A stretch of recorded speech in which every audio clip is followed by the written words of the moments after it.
doing 10 body weight squats, doing 5 push-ups, movement throughout the day that is planned in, that is both aerobic and strength and mobility, well, one of the 3 big pillars.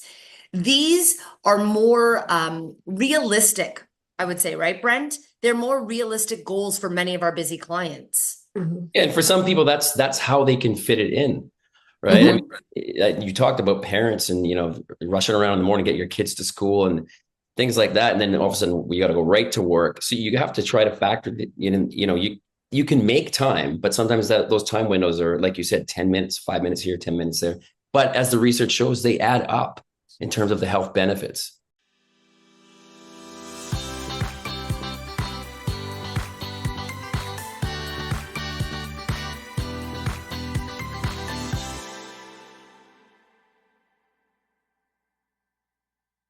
All right, welcome everyone to another great episode of Let's Move Canada. We are your hosts, Dana and Luigi. And on today's episode of the podcast, we're excited to welcome back 2 incredible voices in the world of movement and wellness. That is Erin Phelan, health and wellness expert and communication specialist, as well as Brent Bishop, celebrity trainer and founder of Think Fitness Studios.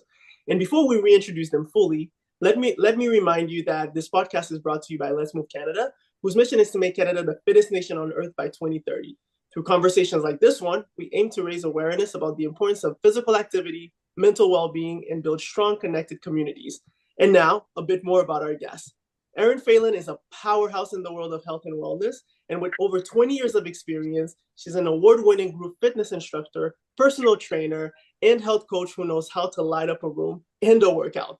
Blending her expertise in communications with her passion for movement, Erin brings both heart and strategy to everything she does, helping people stay motivated, connected, and strong, not only in body, but also in mind. And now with Brent, who is a nationally recognized fitness expert and celebrity trainer. He's been on the forefront of Canada's fitness scene for over 25 years. He's the visionary behind Think Fitness Studios in Toronto and the go-to fitness expert for Cityline, actually. Brent has appeared on major TV networks across North America and contributes regularly to top health magazines. Whether through media, adventure, or in the gym, Brent has made it his mission to inspire Canadians to live boldly and move with purpose. Erin and Brent, welcome back. Thank you for having us. Thank you. Yeah, we're so excited to have you back, both of you, and together at this time, which is super exciting. So nice. So I'll start off with this first question. You can let me know who wants to answer it if you both want to answer it. What advice would you give to Canadians who are just starting out on their fitness journey? Where do they even begin?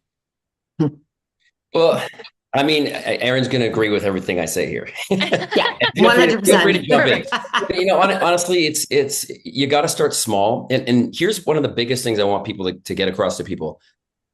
Consistency over intensity and duration wins every time. When you're consistent with something, you're building momentum, you're building a habit, and then you're getting results.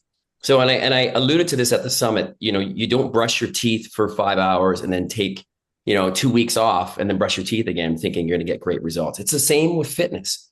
Start small, do little chunks on a very consistent basis. Just focus on the consistency, not the length of time or how intense you're working out.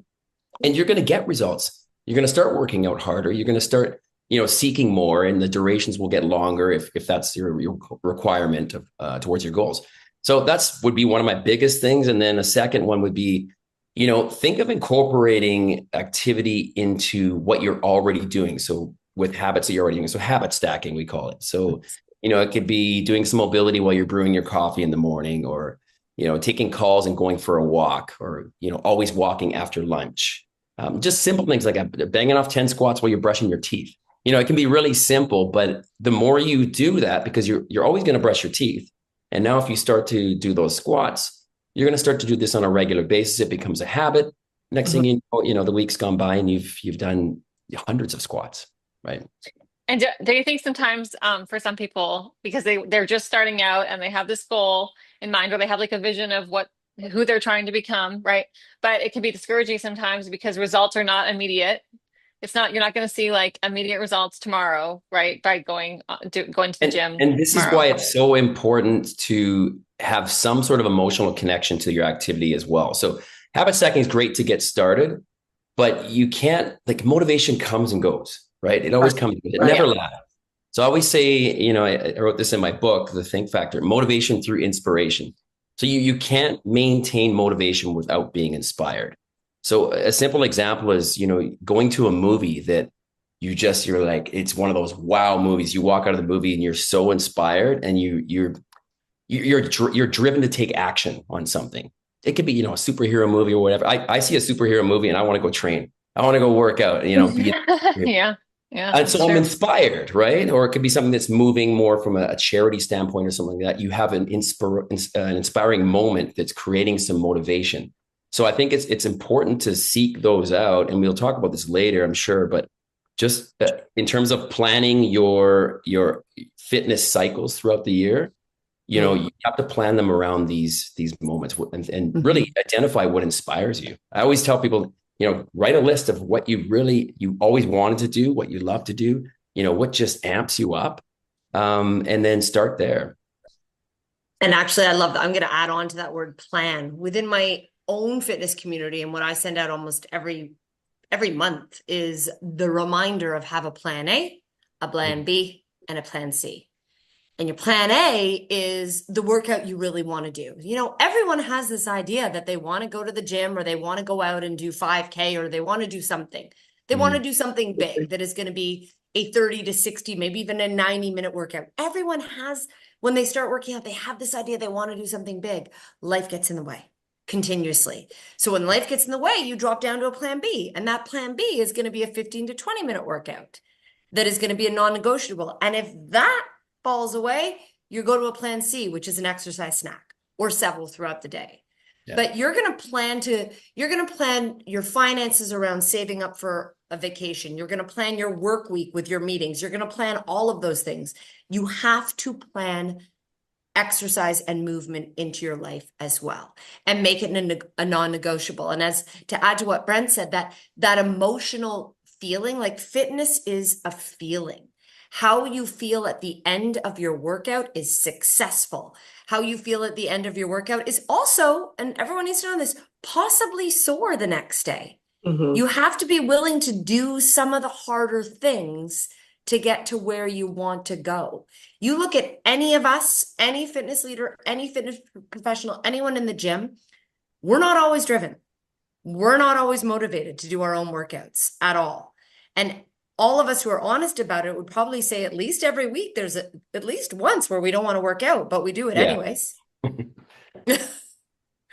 Right. I think what you're saying about planning, because people will say like, okay, when I have time, I'll go to the gym, right?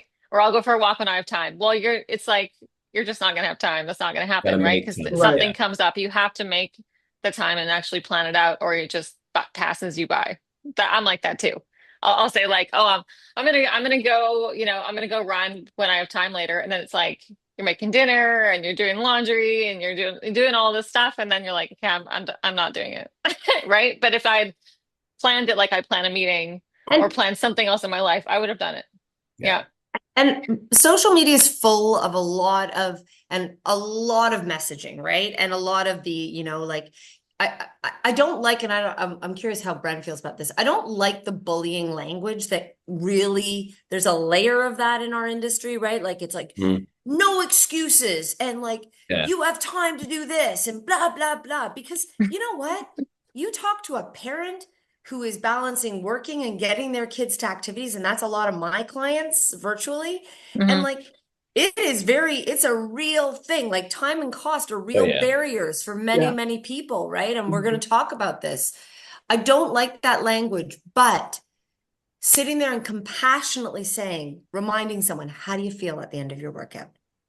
How do you feel when you get up and the alarm goes and you get up and you hit that workout, right? How do you feel afterwards? Just keep holding on to that feeling. That will make you come back again and again and again. I love the point that you made about having a plan A, B, and C, because as people are busy, maybe where they fit is that plan C is really going to be their go-to. Plan C has to become their plan A because that's all they're left with, right? And you mentioned, what is it? Fitness snacks, exercise snacks? Exercise snacks. Tell us more about that. What are examples? Exercise snacking is a fantastic concept, and it's actually received a ton of evidence and research. A lot of it comes from McMaster too, is that the positive effects of exercise can be felt really quickly within 3 to 5 minutes.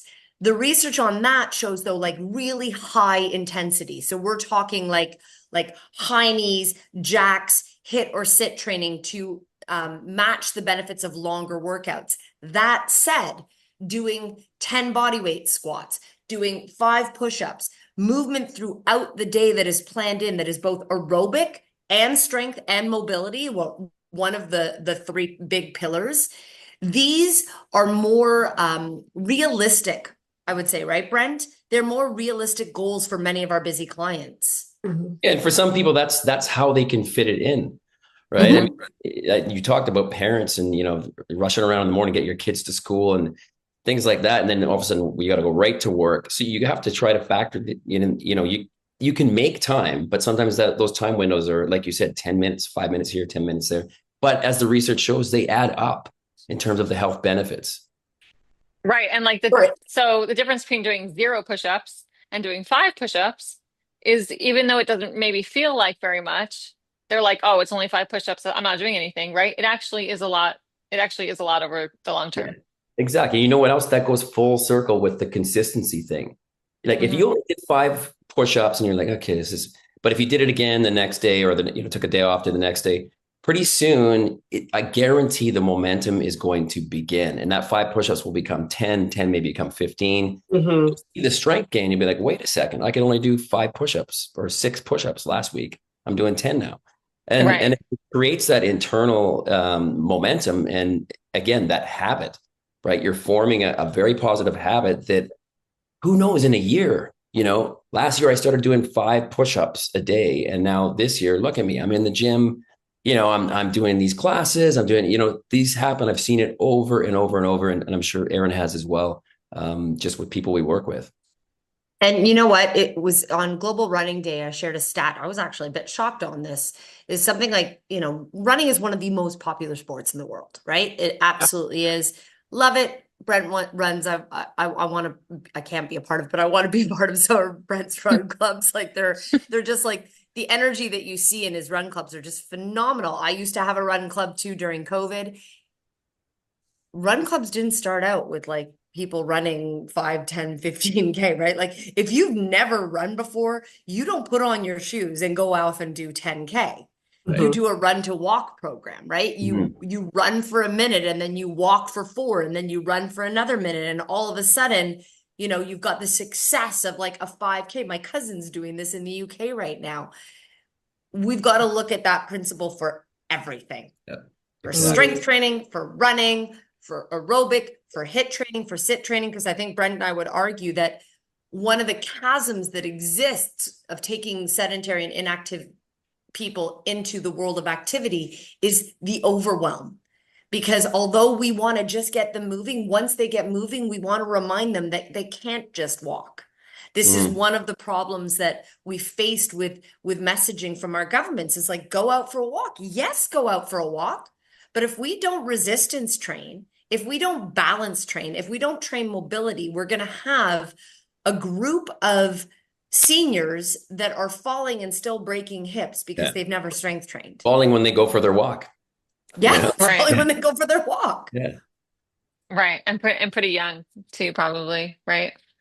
Yeah, I see. I mean, we're going to ask the next question we're going to ask is like, what do you think the biggest barriers are to people getting active? But I think what you're saying is one of them for sure. Like they're just overwhelmed, completely overwhelmed. And, we see it with like my husband's parents or like my parents, my grandparents.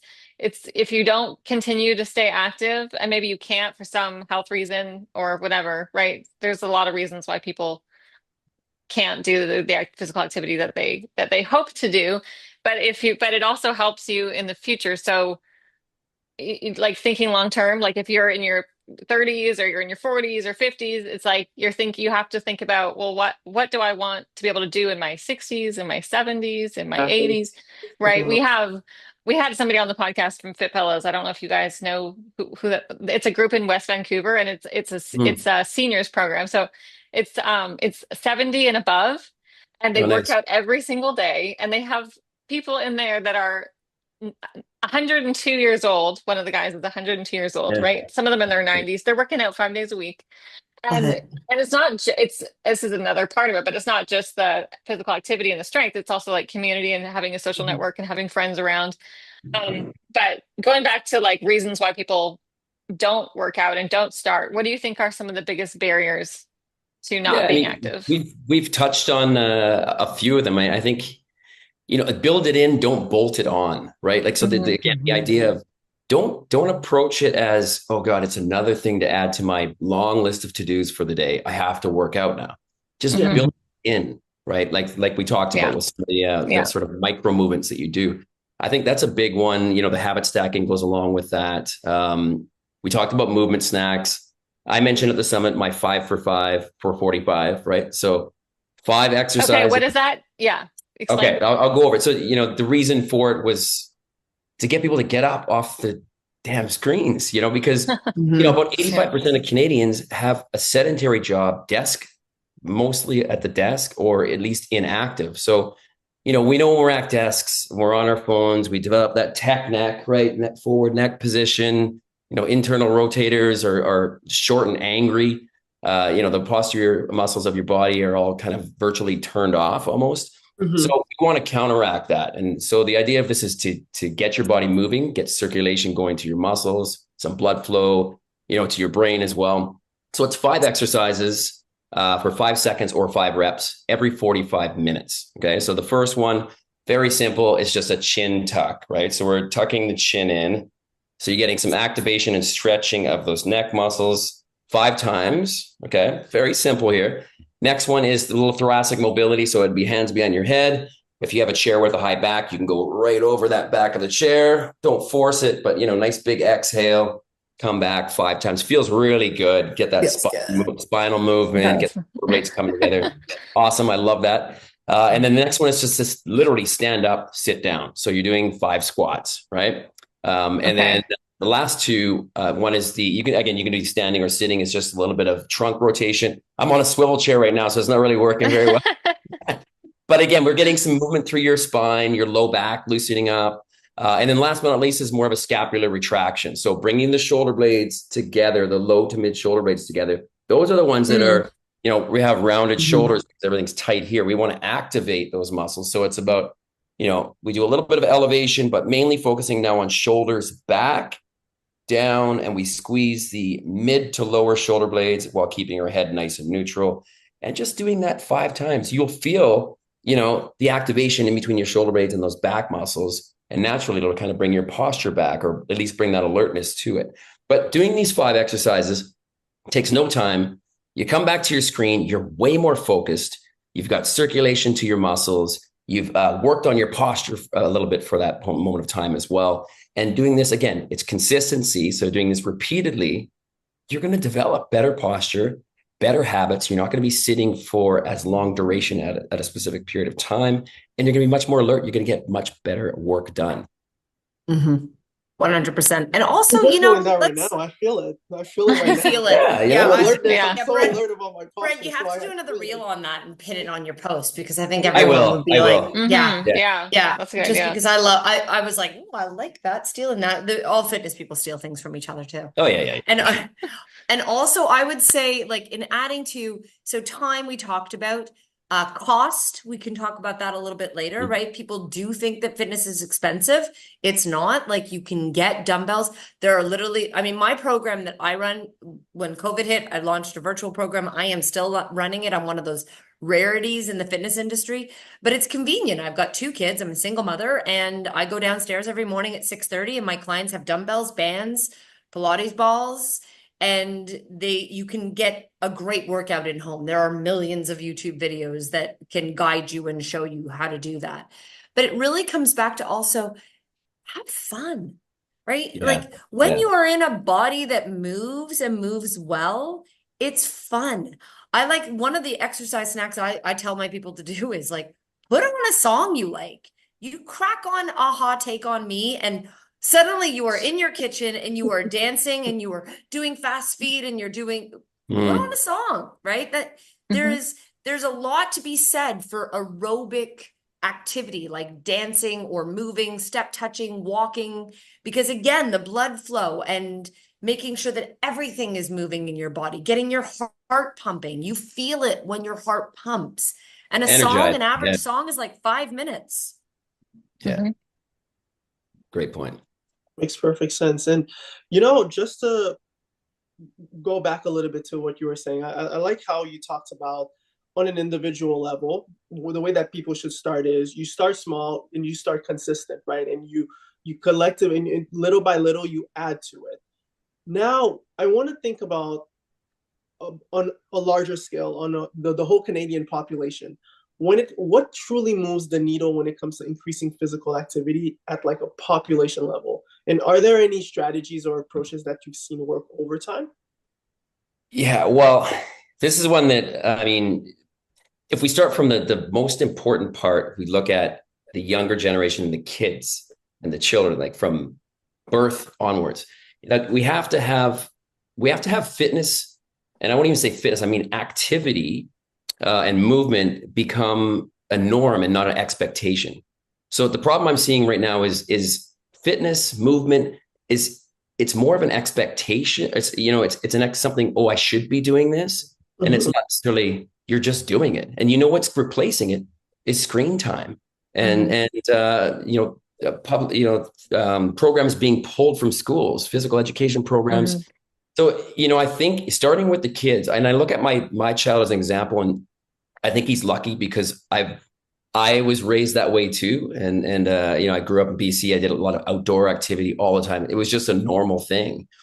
So I didn't grow up in a big city, and I think it's harder if certain things aren't implemented from a government level and parental level. But looking at my son Braden, he's always been active. I can't make him not be active. It's impossible. I have to tell him sometimes, Braden, come on, you got to stop. Let's read, or let's just relax for a bit. Which is not a bad issue to have. But I think what we're seeing is because of a lot of these programs are pulled from schools, screens are very useful, of course. But a lot of people a lot of youth nowadays, that's all they're doing. And sometimes it's easy for the parents to just let them do it because they got so much stuff to do work-wise and household-wise as well. So we fall into that trap. But I think, from a policy standpoint, if we're able to really ensure that children from a very young age are set up for activity as being the norm, not just for gym class, right? This is active learning in the classroom. Okay, we're going to get up now. We're going to, we're walking down the hallway, or it could be something simple, but these things need to be implemented where that's what they've learned from youth. And that's the habit that they have. So when they do get older, of course they're going to go outside and run. They're going to go to the gym. It's something that you've normally done, you've learned. So I think that's one of the biggest points for me is to start that all early, and then ensure from a grand standpoint that the accessibility of these things is there. That we have the parks, we have the bike trail systems, and those have to be, especially in big cities where you're running in traffic. If you don't have that, I think that's really important to create an active population to have those things. Like I look at a city like Ottawa. I mean, the bike paths and they're great there compared to other cities I've been to. It looks like it's set up with that in mind first, which is great. And then you get less people, on the road driving, incorporating biking to work, walking to work. I mean, these are things that should be normal habits that people do and want to do because you feel great when you do it as well. And then I guess one other thing that I'll mention as well is, and we talked about this a little bit, is normalizing diverse representations.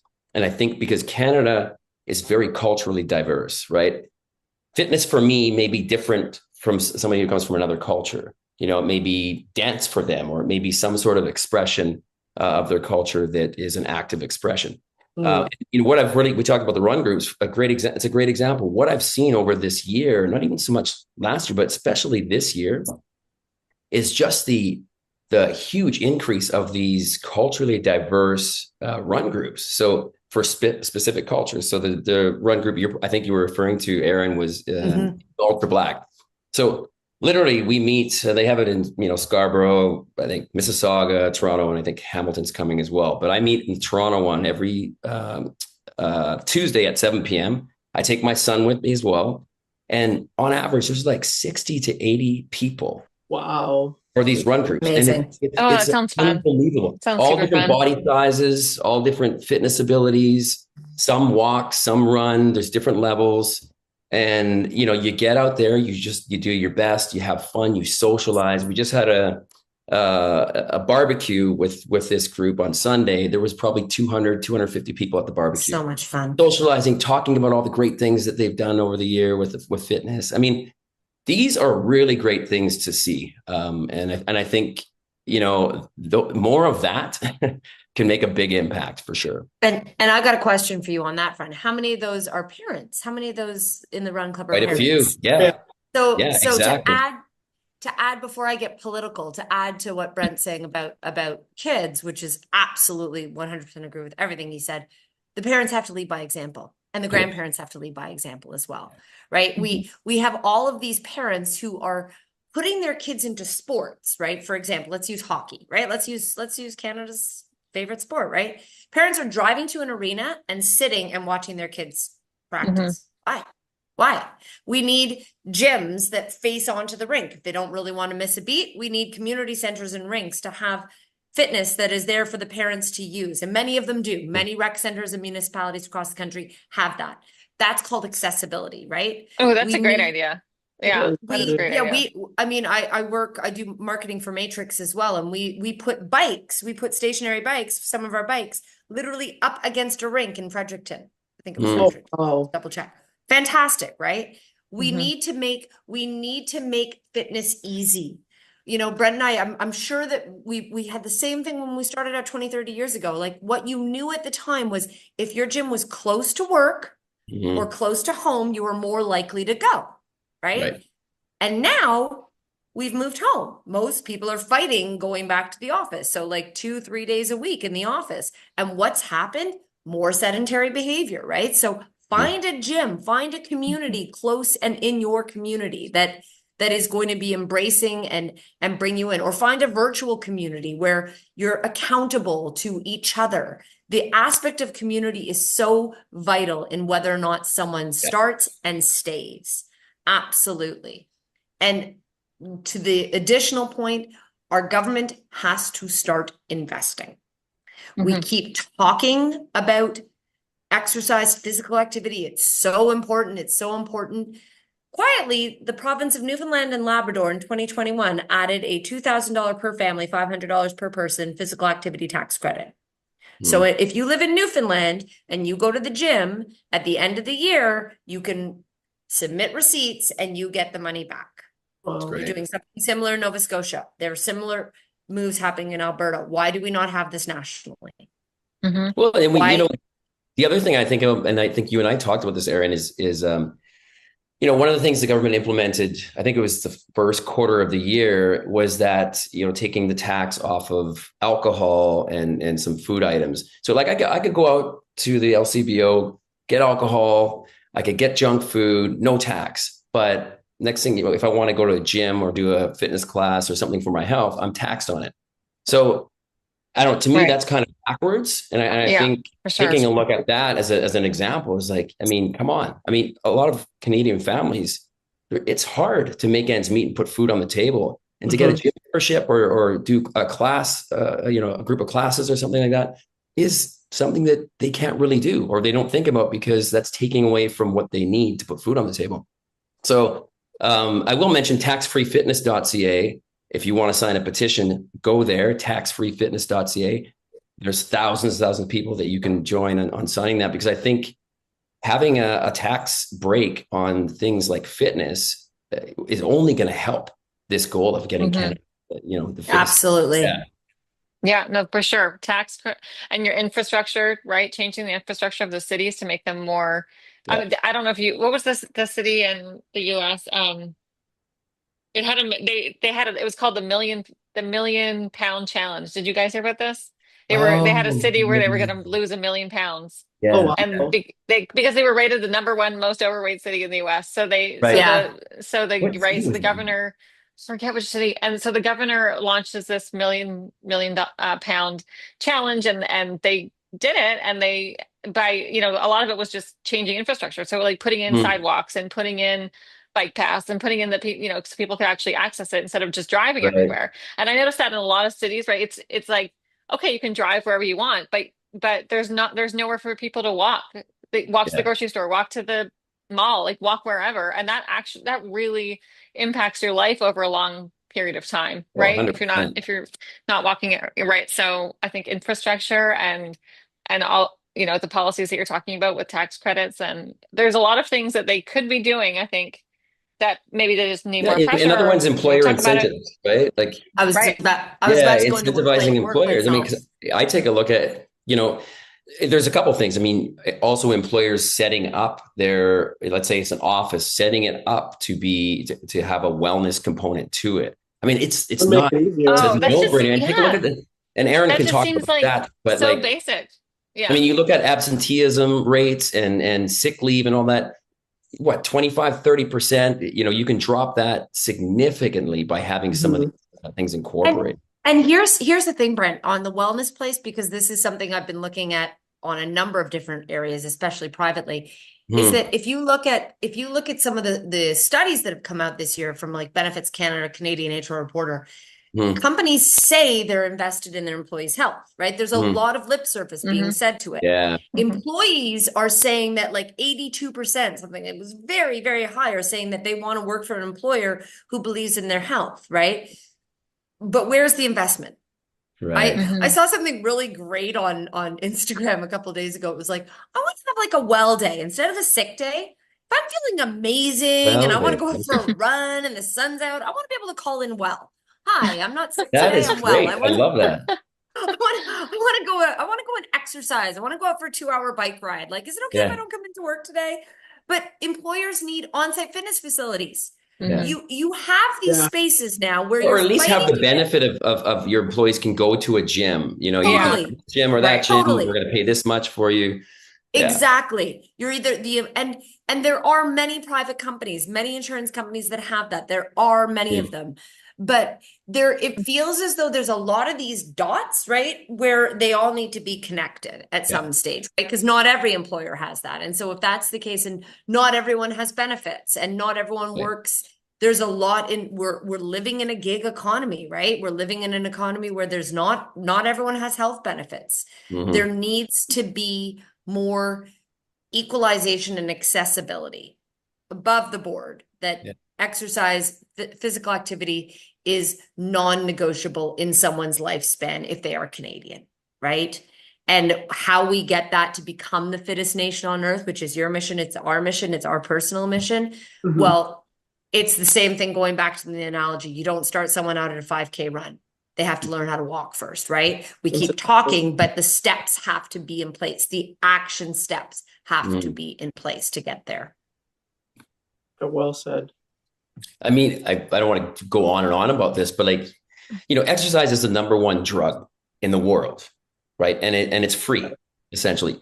And you take a look at the healthcare system, and a lot of doctors do not prescribe exercise for a first layer of treatment. Mhm. For depression, for all these. Take a look at even moderate, and the studies show even moderate exercise is just as effective as antidepressants for moderate levels of depression, for avoiding moderate, or treating that. So I think, the very first thing, if I was a doctor and somebody comes to me with some sort of ailment, I'm like, okay, let's get your body. What are you doing for movement? Let's get your body moving first. And then, of course, you layer on, the essential needs for the patient. But I think that's crucial. And one of it, like, I could talk for an hour about exercise as medicine, because as a journalist, I'm constantly looking at the studies, and the recent one that came out was about, cancer.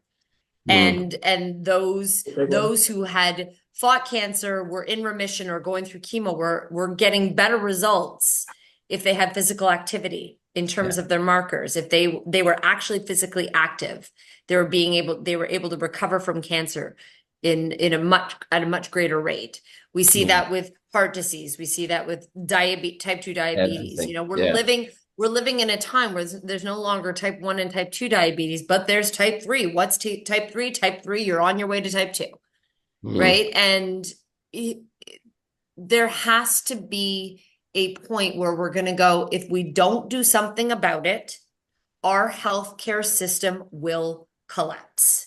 We will not be able to tax Canadians enough to be able to pay for the chronic health conditions and the cost that is coming our way, like a tsunami. If you're standing on a beach and a tsunami is coming, you move your family out of the way, you do something, but you don't just, you have to rebuild, like you've got to actually put infrastructure in place. So if that tsunami hits, the whole building doesn't crumble. Right. And this is what makes me very, not angry. It's just, as Brent just said, we know without a doubt it is the most effective dose. You now have doctors that are prescribing nature, which I love. I was just going to ask you, Erin, like what's some things making you hopeful right now? Yeah, I love, and there are many, one of my son's friends, their parents are both psychotherapists, and there are a lot of younger psychotherapists now that are having exactly the conversation with their patients that are coming in and saying, what are you doing for movement first, right? And not refusing to treat them, but saying this has to be a part of your protocol. But the physicians, if you actually talk to any physician, in 4 years of medical school, 4 years, they spend less than a half a day on exercise. Blows my mind. Why? Really? Blows your mind, right? That's why we're all underdosing on this best medicine. It's available. You know? Oh, wow. I would have thought, I thought they would have covered it. I mean, there's so much studying of the musculoskeletal system. I thought that would be something that, oh, wow. No, they learn how to actually perform a surgery and fix a defective heart for days and days and days, compared to the proactive approach.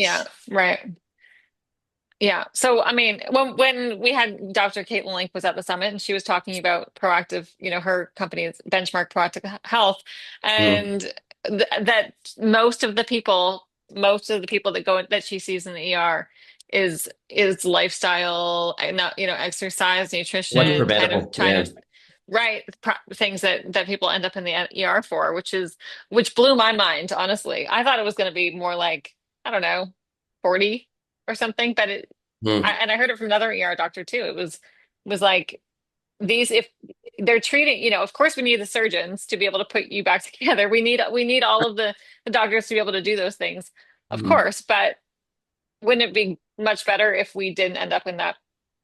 If we could prevent it, we should prevent it. Right. But we need, it takes, there's things that could help for sure. Like everything that you guys are talking about right now. So the investment factor is challenging.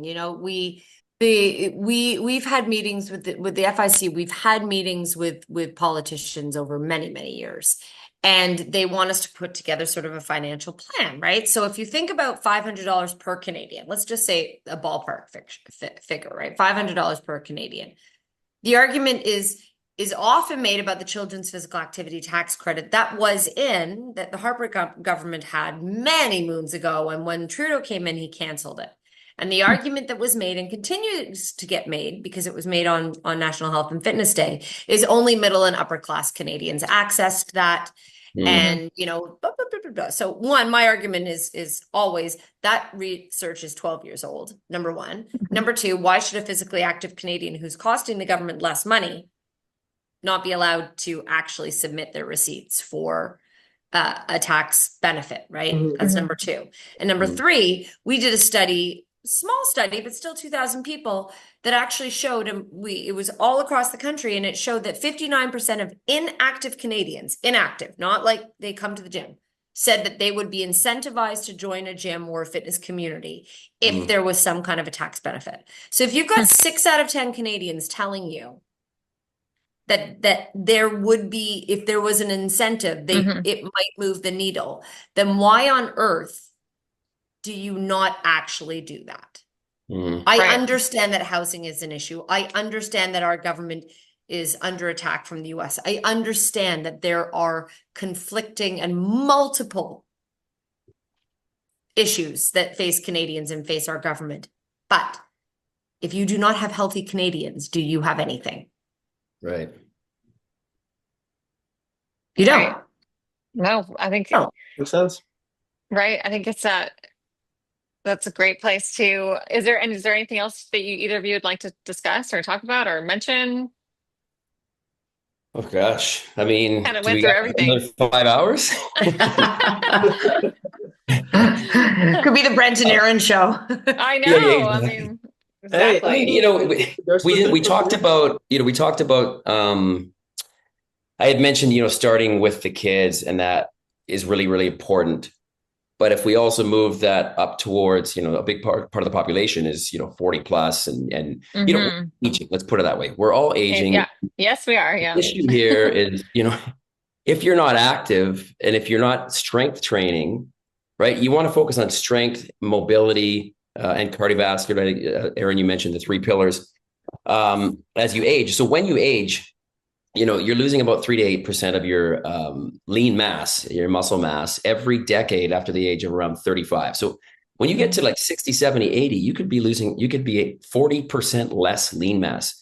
Wow. Now, why that's important is muscle is probably one of the most important things that you can try to maintain or increase as you age. Because, if you have less muscle, it's not just strength. We're talking about losing strength, but you're losing your balance. You're losing, bone density's going down. If you just happen to take a fall, and we look at the stats here, the fall risk goes way up. And if you fall when you're older, your risk of death is quite high. Yeah. Quite high. So you can prevent that by keeping lean mass on. And, part of getting Canada moving, I do want people to focus on trying to build their lean mass. Or at least maintain, and don't dramatically lose your lean mass by just doing cardio. You have to do the strength training, which I think is really important. And Brent, it's not like we're telling people to, like, if they want to go to the gym and rack heavy, right? But really, but you don't have to, though. Get a set of 5 pound, 8 pound, 10 pound, 12 pound dumbbells in your house, right? Yeah. Do shoulder raises, do loaded squats, do bicep curls. Reach out to Brent and I. We can give you a list. We probably would come up with the exact same exercises. Do compound moves. Do a lunge with a lateral raise, right? Make it time efficient, and boom, 2 to 3 times a week. You're doing something. I mean, it's for your health span, right? It's not just about how you look and losing fat and all that. It's your health span, your energy, how you're going to feel better. You can't forget about the brain. I mean, train for your brain, increase BDNF, brain-derived neurotropic factor, right? The name's not important, but this is fertilizer for your brain. When you're active on a regular basis, even just for 5-10 minutes, you're boosting BDNF. What that's doing, you're going to increase your cognitive capacity, your memory, your learning, neuroplasticity, decrease your risk of dementia as you get older. I can't remember that, but there's a huge stat about 45% decrease in Alzheimer's by just having regular activity. Wow. I mean, if we know these things now, you got to do something about it, right? So let's say for someone watching that's like, say, that 45 years old, 2 to 3 times a week, like 30 minutes, an hour each time? You don't need a lot of time. 30 minutes is fine. 30 minutes. Okay. 30 minutes, 3 times a week is going to dramatically improve all the things that you just said, all the things you just named. And underline dramatically and bold it. Like that, it's not doing it. It's like night and day. It's you have lights or you don't. It's that drastic. So look at it.